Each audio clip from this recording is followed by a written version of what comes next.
entrevistar a dos mujeres. A dos mujeres en una. Bueno, dos mujeres en una. Dos mujeres, ¿por qué? Vamos a arrancar con Andrea. Andrea es el nombre De guerra. combate, De combate. de las mujeres guerreras colombianas que nos han dado ejemplo desde Santander, desde la raza comunera, que son las mujeres que han liderado la historia de Colombia. Entonces, con Andrea, su nombre de combate, el combate de Mariluz Herrán, Sí, Cárdenas. exacto. Me sorprende que dice la historia que desde los 12 años empezó a liderar temas de trabajo social en Horizonte, luego en Senderos, que a los 12 años una niña, y que a los 6 meses de los 12 años, a los 13 años ya estaba fundando su propia fundación, su propia colectivo, Senderos. 2 años después ya la había... el mismo año, 13 años, a los 13 años ya la Juco le puso los ojos. Sí, me puso los ojos encima. La conquistó y posteriormente, 2 años después, a los 15 años... Me metí al M19. ¿Se metió o la metieron? ¿Me invitaron? La invitaron. Sí, me invitaron. Entonces la inquietud es esta. Se mete el M19, la detiene el F2. Sí, en el F2. La torturan. Sí. Bueno, En los calabozos del F2 ahí por la 36, creo que era eso. la pregunta es la siguiente.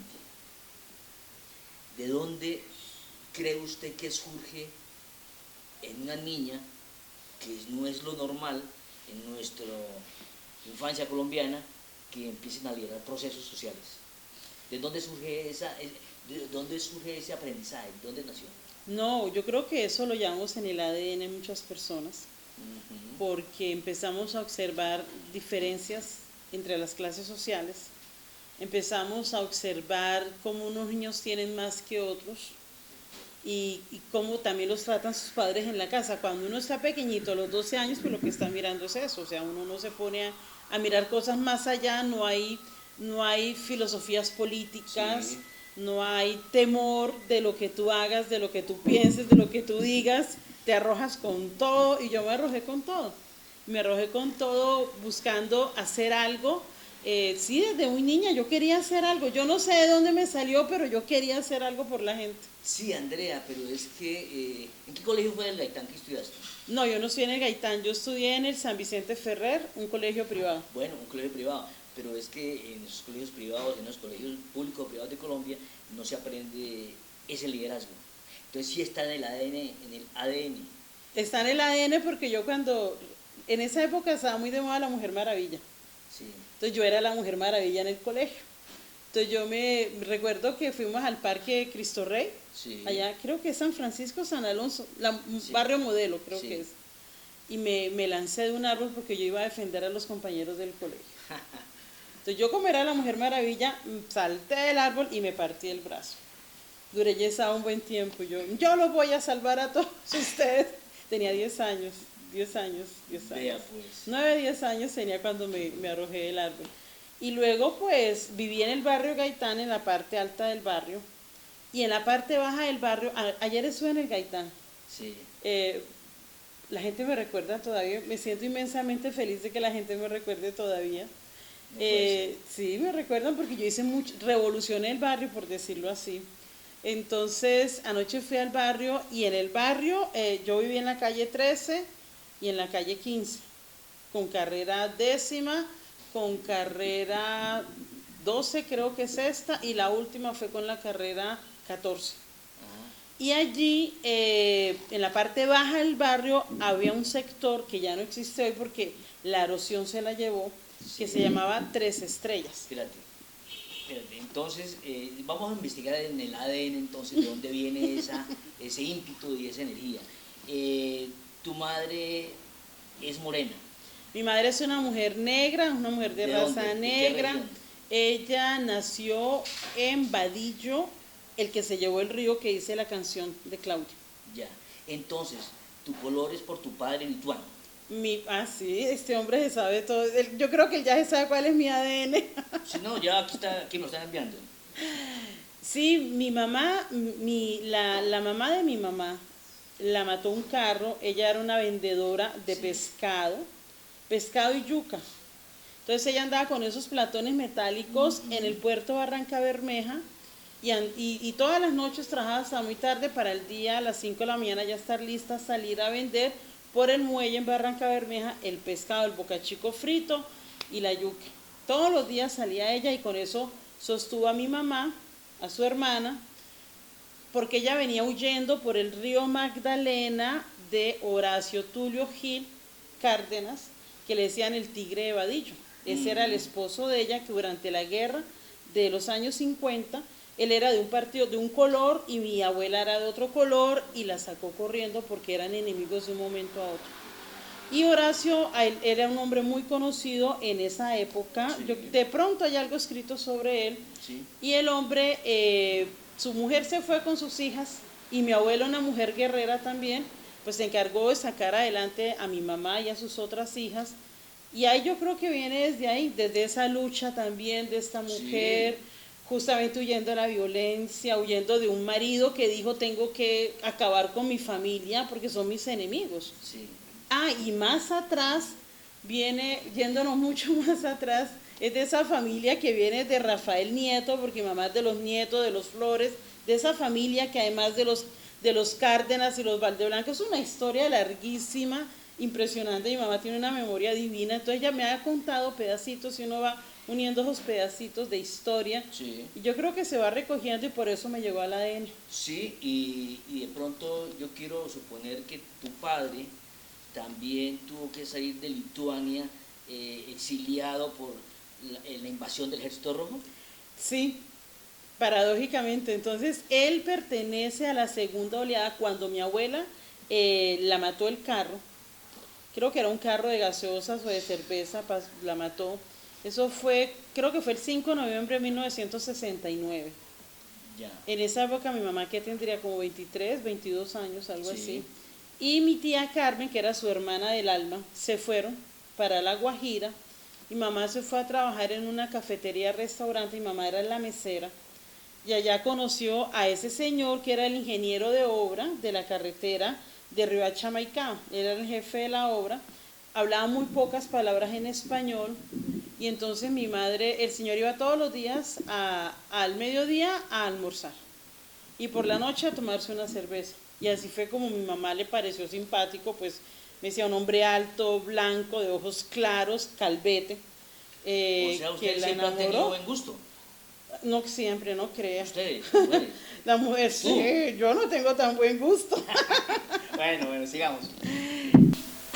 Cuando esta Calvita llegó, Sí. el de Mariluz casi Sí. me mata, ¿Ah? casi me mata. ¿Por qué? Porque mira, me dieron los dolores a las 7 de la noche un sábado y eran las 3 de la mañana, un domingo no nacía. Ya.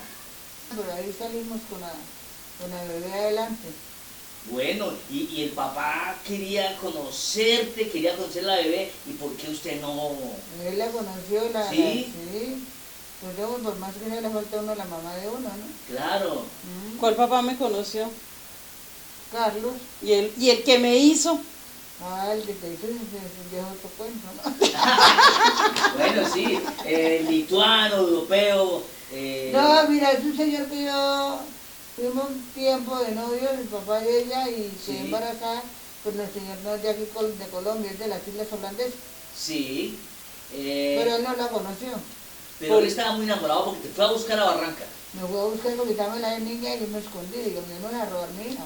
Y a la mujer santanderiana que siempre ha sido combatiente, Ah, no, guerrera. esa que siga guerriendo y que sea guerrera.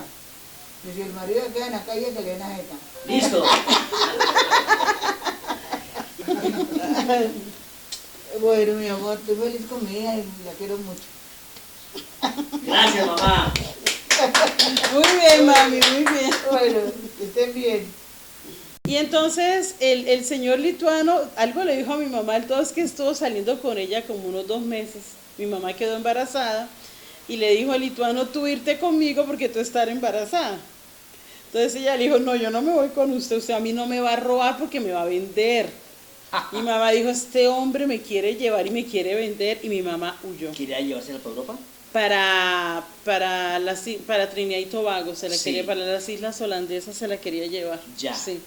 O sea, le dieron los malestares del embarazo de mi mamá. Ajá. Y mi mamá lo que hizo fue huir de Riohacha y se fue para Barranca Bermeja a buscar a su hermana mayor, que ya murió, a Betty, que era la esposa del dueño de la funeraria de Barranca Bermeja, La Fontana o Fontana Rosa, algo así creo que era.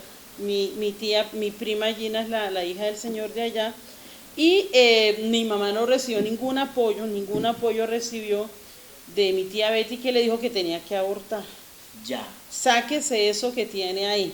Ujú. Entonces mi mamá huyó, se fue con mi tía, vivió en una residencia, esa residencia de 3 pesos, y allá con su barriga, y llegó el día de mi nacimiento, que no se lo esperaba tan pronto. Cuando empezó con esos dolores, y mi tía se la llevó para el hospital, sin un peso, sin una cobija, sin una muda de ropa, sin un pañal. Entonces, que me demoré mucho en nacer, dice mi mamá, no, usted fue tan complicada, nací un sábado, pero como el domingo habían las visitas para los niños recién nacidos, pues entre las personas que llegaron, recogieron ropita y me regalaron. Sí. Mi mamá no tenía nada, ni siquiera la cobija para mí. Ya. Y mi tía Carmen tuvo que salir a rebuscar un tarro de leche para ver cómo me alimentaban. Ajá. 2 mujeres guerreras. Sí, Muy bien. o sea, de esa confusión, Sí. tiene el ADN que la hace que a los 12 años ya esté liderando procesos. Claro, mi padre lituano, el nombre que tengo de él es Vidauta Petrulis. Alguien me decía, Petrulis, Vitautas. Vitautas. Vitautas Petrulis. Sí. Petrulis. Alguien me decía, no te quedaste con Petro, pero tienes el Petrulis. Ah, bueno, pero ahí ya vamos explicando coincidencias. Coincidencias de la vida es un capricho. De la Y historia. este hombre resultó en Barranca Bermeja buscando a mi madre, se fue detrás de ella, buscando a su hijo o a su hija, y mi mamá se escondió nuevamente de él y huyó. Ajá, vea pues. Ujú. Bueno, listo, ya entendemos, ya podemos descifrar esa inquietud que tenía. Sí, ya vamos a ir descifrando. ¿De dónde nace una niña con esa inquietud? Entonces está en el Parque Santander y la pone nerviosa. Es el Parque Santander, es de la Sagrada El Familia. Sagrada Familia, sí. el La Sagrada Familia, sí. Entonces la pone nerviosa Gustavo Petro desde ahí. Pues yo ya estaba con la UP, con la Juventud Comunista, ya era la UP, y de los acuerdos de paz de 1984 con las FARC, nace la Unión Patriótica. Sí. Y yo recuerdo que sí estaba muy niña y veía que me fui para una escuela política en el centro de Bucaramanga. Llegaron comandantes guerrilleros de las FARC y se presentaban allí.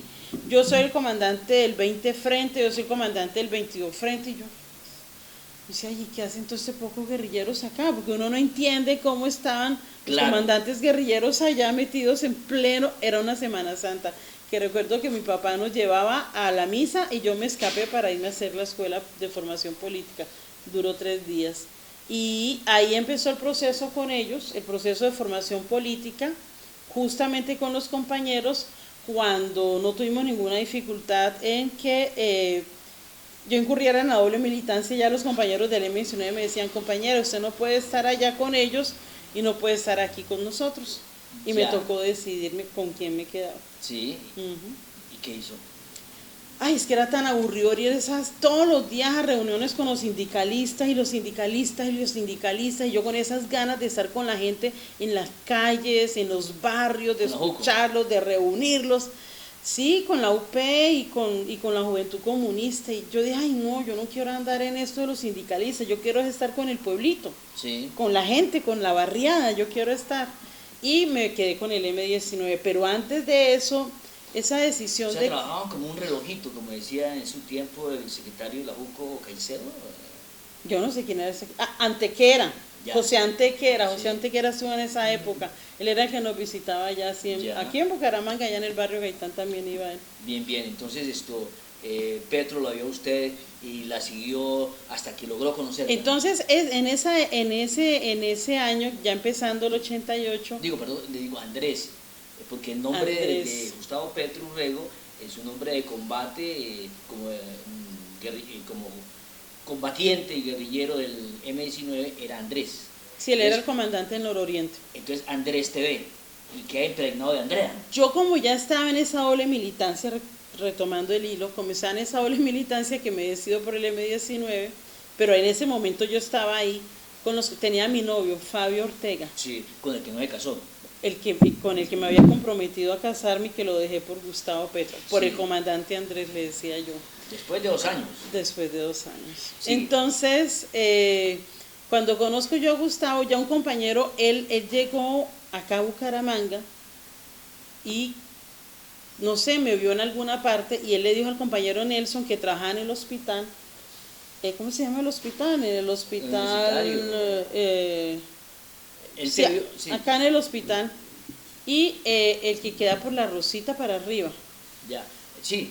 ahí en el hospital. El sindicato de esa época era un sindicato muy activista con el M-19. Sí, La mayoría de los compañeros eran del M-19. A mí en el 86, en octubre del 86, me habían echado mano unos señores en un carro, me habían cortado Opa. en varias partes de mi cuerpo, me querían matar por mi activismo social, Sí. no era un activismo político, era un activismo social de Sí. todas maneras, con el grupo juvenil de allá del barrio Gaitán. Hacíamos varias Sí. actividades en diferentes lugares de la ciudad y montábamos obras de teatro con un mensaje de protesta en contra de lo que pasaba en el país. Ahí fue cuando uno ya empezó a tener más conciencia de lo que hacía y por qué lo hacía. Sí. Y a los tipos no les gustó, por eso en el barrio Gaitán todavía me recuerdan, Sí. a los tipos no les gustó y me mandaron a unos hombres en un carro, en un Renault 4, tengo las imágenes, tengo memoria fotográfica, en un Renault 4 blanco. Habían 4 o 5 hombres en ese carro, se bajaron 2, yo iba con mi hermana Marisol, con la negra, iba con ella y los hombres tenía una mochila guayú que mi papá me había regalado. Yo iba con un vestido azul divino, escotado hasta la cintura, con zapatillas. Mi mamá me decía, tienes que vestirte bien para que no piensen que eres guerrillera. Sí.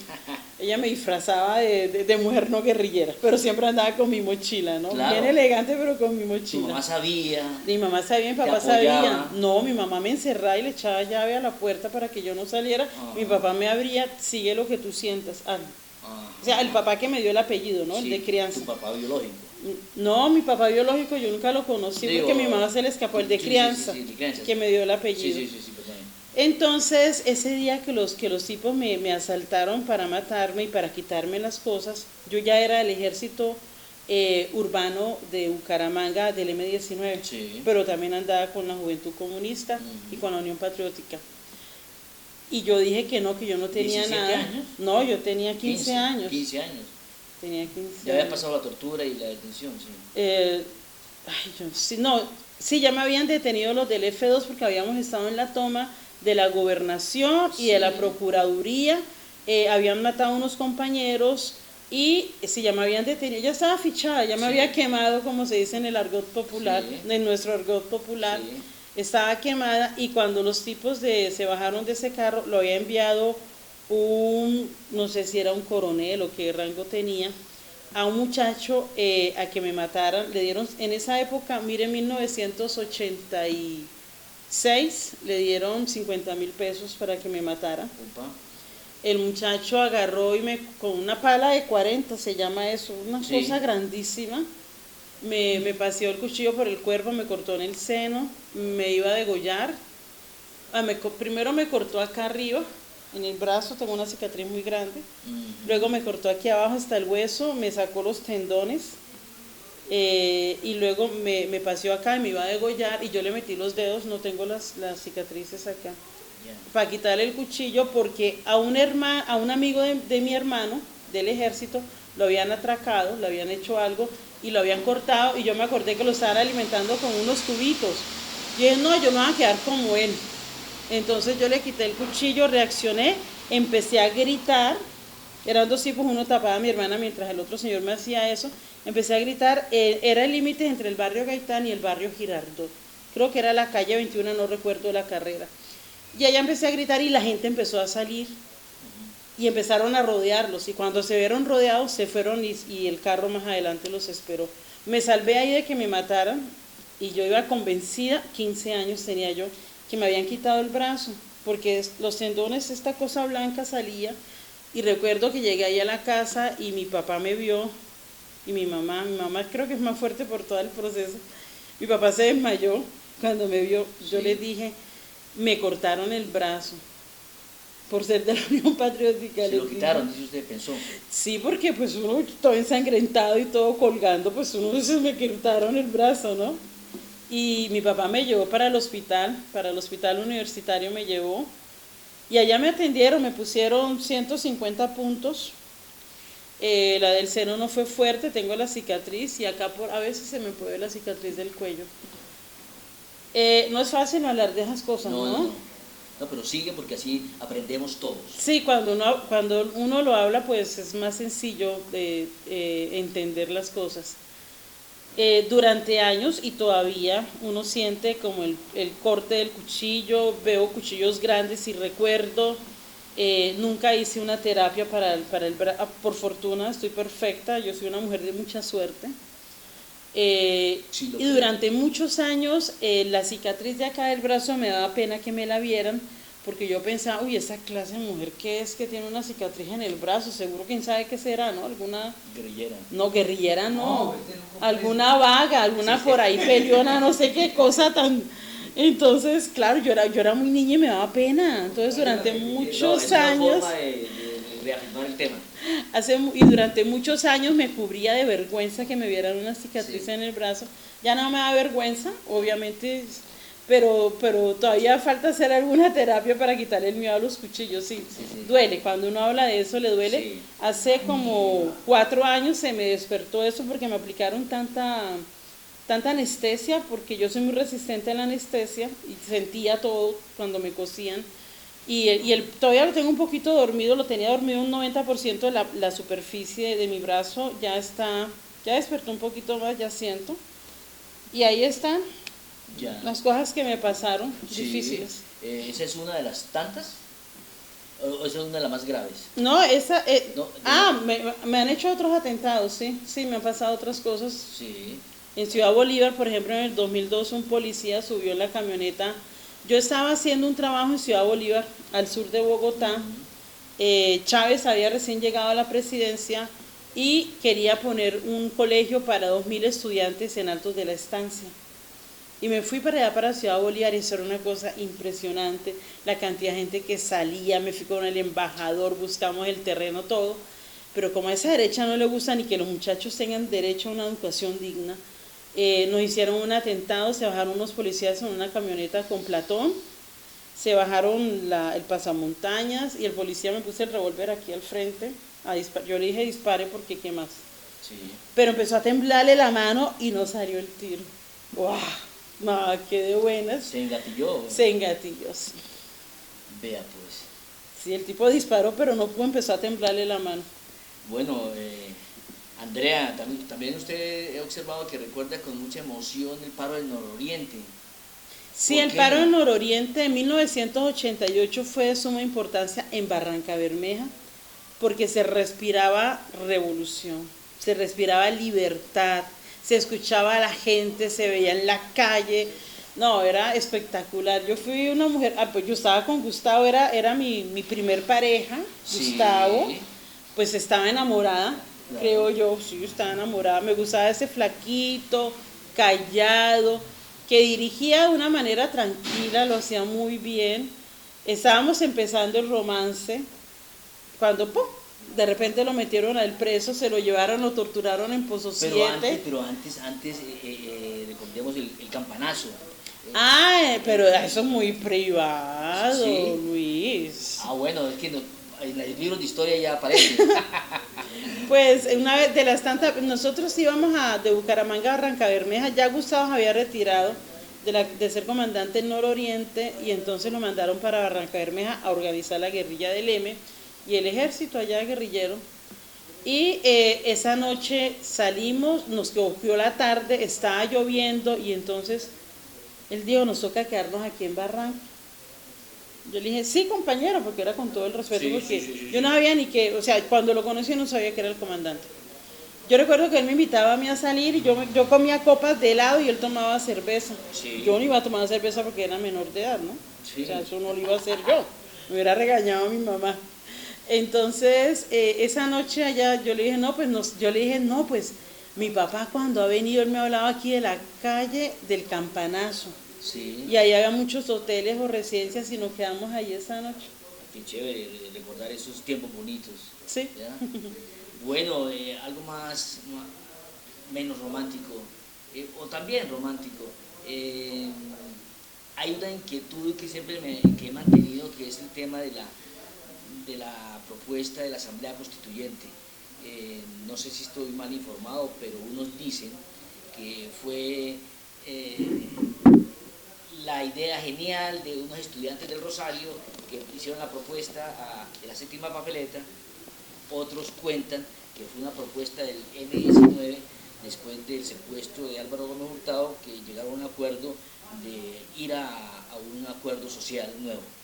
No, la retención de Álvaro Gómez Hurtado se dio en julio y julio de 1988. Sí, Y era para enviar un mensaje de diálogo también. sí. Con esos fines fue que se retó Álvaro Gómez. Yo recuerdo que fui a Zipaquirá cuando estaba Álvaro Gómez retenido, creo que estuvo por Zipaquirá. La primera vez cuando ya no podía seguir acá en Bucaramanga por las torturas, por las detenciones, a mi padre ya se lo habían llevado, Farullanine Díaz 3 días, lo tuvieron torturado en Aguachica. A mi papá lo sentaron sobre un bloque de hielo, mataron a otro guerrillero, mataron a un guerrillero, a uno que sí era realmente guerrillero. Con heno, eso que le dan a los caballos, Sí. lo ahogaron con un palo, lo mataron delante de mi papá y a mi papá lo soltaron porque Horacio Serpa había conocido a mi papá en Barranca Bermeja. Y yo en la angustia de buscar a mi padre, Horacio Serpa supo dónde lo tenían y un señor llegó a mi casa allá en un barrio del norte de Bucaramanga que nosotros vivíamos en esa época y nos dijo, sabemos dónde está. Estamos en el barrio que sabemos dónde está, ya lo van a soltar. Y soltaron a mi padre y yo vi que era un peligro para mi familia seguir en Bucaramanga y yo ya había empezado una relación con el comandante Andrés y me fui con él para el Tolima. Sí. Ahí fue donde después empezó el proceso de diálogo también. Bien. Entonces, no fue realmente la propuesta de la Asamblea Constituyente, surgió por la séptima papeleta, o fue... ¿Recuerdas tú que eso fue en el 88 cuando se lanza una propuesta de diálogo en el Palo, en Cauca? El Palo Cauca lo hizo Germán Rojas Nillo y fracasó, eso fue como en el 86. Sí. Terminando el 86 fue un fracaso total. Y luego se retoma nuevamente cuando llegamos al Tolima, llegando al Tolima con el comandante Andrés, que allá se cambió la chapa y se llamó Gabriel. Y yo me cambié el nombre y me llamaba Andrea. Entonces en el Tolima fue que él me puso a mí el nombre de Andrea, porque él se había llamado Andrés. Tan original el hombre, ¿no? Sí. Enamorado. Tal vez, yo creo, tal vez. Entonces allá había que mirar si seguíamos con una propuesta de guerra para el país o una propuesta de diálogo. Y nos fuimos por la propuesta de diálogo. Cuando el comandante nuestro de la M-19, Carlos Pizarro, llegó a las montañas del Tolima, él iba con una propuesta de guerra. Sí. Y fue el comandante Gabriel, el ideólogo de la compañía Jorge Eliezer Gaitán, que era justamente Gustavo Petro, el que le hizo cambiar a Carlos Pizarro la idea de seguir en un proceso de guerra para meternos en un proceso de paz. ¿Y eso condujo hacia la constituyente? Eso condujo a la constituyente, exactamente. Gustavo no me quería a mí en la guerra, ni quería que, o sea, ya había pasado yo por 1000 cosas, él había pasado por 1000 cosas, y siempre pensamos que sería infranqueable la situación y que íbamos a seguir en un proceso nosotros juntos de construcción. Y ahí fue donde nació una propuesta de diálogo para el país. Yo fui de las encargadas en Ibagué de empezar a hablar, a ambientar el espacio con la gente en la ciudad de Ibagué. Nos tomábamos los buses urbanos hacíamos unos comandos, unos se subían por delante del bus, otros por atrás, echábamos el cuento. Nosotros somos del M19 y queremos invitarlos a un proceso de diálogo. Vamos a empezar un proceso de diálogo, un proceso de paz de cara a la nación. Lo hacíamos, a mí me encantaba hacer eso. Entonces empezamos a hacer pintas, a rayar las paredes, ya viene la paz, vamos a dialogar, hacíamos campaña expectativa, colgábamos banderas, la gente nos quería muchísimo como M19, éramos muchachos. Inclusive había una compañera nuestra, guerrillera también, que andaba con su niño de 4 o 5 años, también haciendo pintas y poniendo banderas y pegando carteles, hablando del proceso para nosotros. Y fue ahí donde nació el proceso de diálogo que nos condujo a la dejación de armas. Pero estando en ese proceso de diálogo, un compañero del M me entregó, porque tuvo miedo tal vez a que lo golpearan o lo torturaran, y el hombre me entregó y estuve 13 meses en la cárcel. Ya, sí, entonces retomando, entonces podríamos decir que el proceso hacia la constituyente surgió desde el M19 el camino, o fue una idea desde los estudiantes de la Universidad. No, eso hace parte de los acuerdos de paz con el M19. Perfecto. Bueno, cuando estás en el Tolima, ¿conoces a Diana Turbay? Entonces, como empezaba el proceso de diálogo, me enviaron a mí a Bogotá. Me fui para El Tiempo, para El Espectador y para RCN.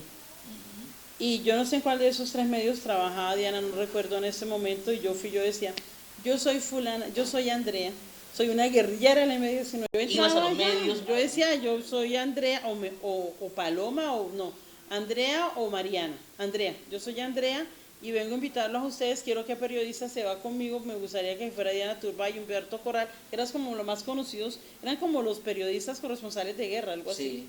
Y les ponía una cita en Ibagué, en la entrada del Parasol Rojo, creo que es esto, y allá me lo lleva para el campamento. ¿Y qué es lo que más recuerda de Diana Turbay de pronto?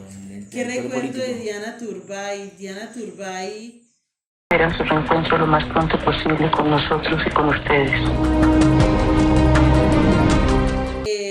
Se sentía como en familia con esa guerrillera, era una mujer muy espontánea, muy sonriente, una mujer alegre, una mujer que compartía con nosotros en nuestra vida guerrillera, era una excelente periodista.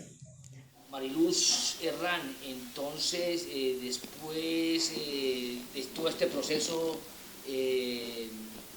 termina Mariluz con su compañero de combate en Bélgica. ¿Cómo fue su experiencia en Bélgica? Bueno, primero pasamos el proceso de una nueva constituyente. Sí. La desmovilización, duré 13 meses en la cárcel Sí. entre el 89 y el 90. 13 meses allá, cuando ya salgo de la cárcel, bueno, mi experiencia en la cárcel fue una vivencia espectacular, que en algún momento te contaré. Sí. Cuando salí allá de la cárcel me monto en un carro blanco, en un trooper blanco en el que llegó Gustavo, con gente del F2. Con esa gente del F2 de una institución que me había torturado, que ya me habían cogido a golpes, a cachazos de revólver. Y con esa desconfianza me subí, llegamos a un apartamento divino en el norte de Bogotá, cerca a Unicentro, en el barrio Lisboa, estrato 6. Sí, lo conozco. O estrato 20 debe ser. No, 6, 5. Diga, no, divinas esas casas, unas casas divinas, un conjunto muy bonito allí. Era un apartamento amoblado, era como un nidito hermoso, un nidito de amor, diríamos. Y empezamos nuestro trabajo político en Cundinamarca, porque él fue candidato a la Cámara por Cundinamarca, pero yo también toda la vida soy una mujer activista política y social. Obviamente yo, mujer de decoración, nunca he podido ser, nunca sería en mi vida. Y yo seguía con mi proceso organizativo político y él con su formación para ser candidato. Y bueno, entró al Congreso de la República, pero ahí fue cuando en el 91 le hicieron el atentado a mi mamá acá en Bucaramanga y le metieron 4 tiros. ¿A tu mamá? A mi mamá 2 tiros acá y 2 en las piernas. Ella tiene platinos. Sí. Duró un tiempo con una pequeña cojeadera. La estaban dejando de sangrar hasta que un taxista la recogió y sabían que era mi madre el tipo que le disparó, de la policía, de la mano negra.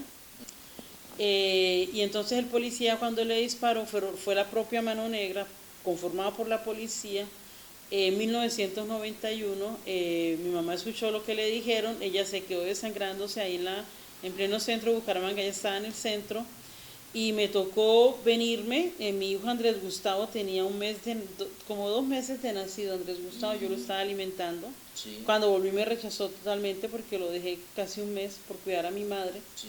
Él quedó bajo el cuidado de la mamá de Gustavo, con Clara. ¿Los niños tuvieron que vivir alguna etapa de tu detención? No, apenas salí de la cárcel quedé embarazada, pero no había visita conyugal en la cárcel, aunque Petro me visitaba todos los sábados. En la distrital de Ibagué no había visita conyugal. Me impresiona, primero que te interrumpa, me impresiona que ese compañero y esa compañera permanente en medio de tanto conflicto, en medio de tantos atentados, en medio de tantas posibilidades de morir, se permanecía la pareja. Sí, nosotros resistimos muchísimas cosas. O sea, él era un hombre feliz conmigo, me decía, hemos resistido mis batallas, la cárcel y las torturas, me decía él. O sea, una persona, a pesar del combate y esas posibilidades de morir en cualquier momento, fiel. Sí, nunca me dejó en la cárcel, nunca. Siempre me visitaba todos los sábados a costa, él tenía orden de captura. Entraba con su chapa, con su cédula. Como Fernando Urrego me visitaba todos los sábados, me llevaba a mercado, mis golosinas, las cosas que a mí me gustaban. Y llegaba allá a sentarse conmigo toda la tarde, todo el día. O sea, fiel a sus principios y a sus mujeres. Exactamente. Muy bien. Uh-huh. Bueno, entonces... cuando nos fuimos para Bélgica, en el 94 fue eso, él salió del Congreso para ser candidato al Senado. En esa época Gustavo se quemó. Sí. Pero yo estaba enferma porque me habían diagnosticado lupus.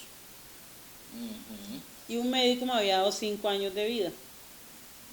Entonces dijo, bueno, usted muere en el 98, fue en el 93 que salió el cuento de que yo tenía 5 años de vida y tenía mis 2 hijos pequeñitos. Entonces yo lloraba y yo decía, yo quiero estar en los 15 años de mi hija. Sí. Por lo menos quiero estar en los 15 años, porque yo tuve unos 15 años muy bonitos en el barrio Gaitán. Sí. Entonces yo quiero estar en los 15 años de mi hija. Y allá Gustavo entonces dijo, me hicieron una propuesta para irnos del país. Sí. Y yo quiero estudiar medicina, Sí. porque yo te voy a curar, Uh-huh. dijo él. Y él estaba dispuesto a renunciar a todo, pero él quería mantenerme con vida. Sí. Obviamente Gustavo no servía para ser médico porque él ve sangre y se desmaya. Le van a meter una aguja y se desmaya. Él no puede ver sangre, no puede ver una herida, no.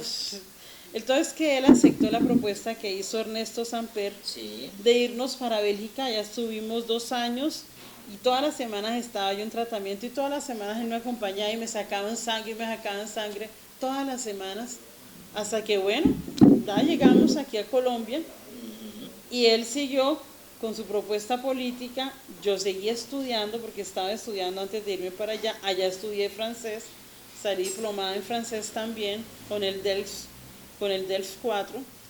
Y ahí seguimos con el proceso con Gustavo, fortaleciendo el cuento político de él y yo pues preparándome, educándome como debía ser, estudiando. Estudié Relaciones Económicas Internacionales en la Universidad Autónoma. Me puse a estudiar en la Universidad Javeriana, estudié 5 semestres de Ciencia Política y ya venía francófona, ya hablaba francés y me encantaba hablar francés, me encanta todavía hablar francés. Sí. Y como tengo nietas francesas, estoy estudiando francés porque no me puedo desactualizar. Qué bien, qué bien, qué bien. Bueno, esa fue la experiencia en Bélgica. Ya después llega de nuevo a Colombia,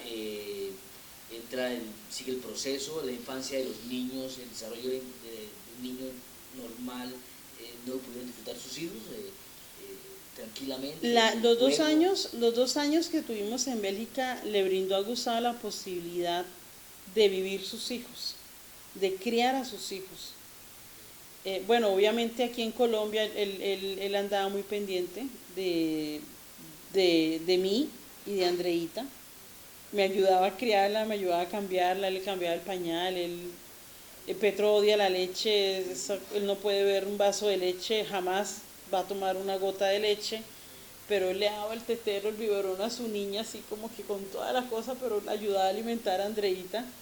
Y fue un excelente padre, Gustavo fue un excelente padre. Gozamos mis hijos y yo a Gustavo Petro como padre. Fue una etapa muy bonita. Por ahí tengo una fotografía de él empapado, corriendo el cochecito, bajo la lluvia, con sus hijos. Fue muy bonita esa Que época en pronto podemos Bélgica. verlas acá mismo. Pero no las tengo, aquí no las tengo en mi casa. Listo. Sí, las vamos a ver. Bueno, y ya en Colombia me impresionó el tema de cuando Gustavo Petro sale elegido alcalde de Bogotá, en la misma noche, tu hijo sufre un atentado. Los hijos han vivido situaciones muy difíciles. O sea, cuando este país, esta clase política dirigente tradicional, Sí. dicen tantas pendejadas, ¿sabes qué? Y cuando hay colombianos que salen a defender a esta derecha corrupta, yo digo, estos colombianos no saben lo que nosotros hemos tenido que vivir o lo que nuestros hijos han tenido que vivir. Y duele la ignorancia de un pueblo que no quiere entender o quitarse la venda de los ojos, como para que digan, yo sigo votando por el que diga Uribe, sabiendo que sus propios hijos han podido estar corriendo peligro, como han corrido peligro mis propios hijos. Mi hijo Andrés Gustavo, cuando tenía 12 años, fue la primera vez que se fue a la tienda, en Cajicá, a la vuelta de la casa, llegó feliz, mamá, compré unos dulces. Mis hijos no salían nunca, solamente iban de la casa al colegio. Algunos amiguitos o padres de familia no les permitían compartir con mis hijos porque les daba miedo, los hijos de ese senador o los hijos de ese congresista que fue guerrillero del M-19. Vivieron una exclusión bastante fuerte, razón por la cual hoy estoy aquí en Colombia y mis hijos están fuera del país. O sea, quedaste sola en este momento, obligada por el Estado, digamos, por este proceso. Pues yo sabía que en algún momento me iba a quedar Sí, sola sí, y tal vez me estuve preparando porque en algún momento iba a quedarme sola, pese a que también estoy amenazada. Perdón, profe, le dan un poquito, profe, le dan un poquito de silencio, porfa. Discúlpeme, qué pena. Hágale, ahora sí. Qué pena que estamos grabando. A usted, si yo le ve la casa, yo mando. Sale grave. Es el jefe. Ay, nos va a dar tinto, ¿no? Pues sí, siga gritando, hágale. ¡Ay, qué rico! Bueno, así. ¡Ay, qué cosa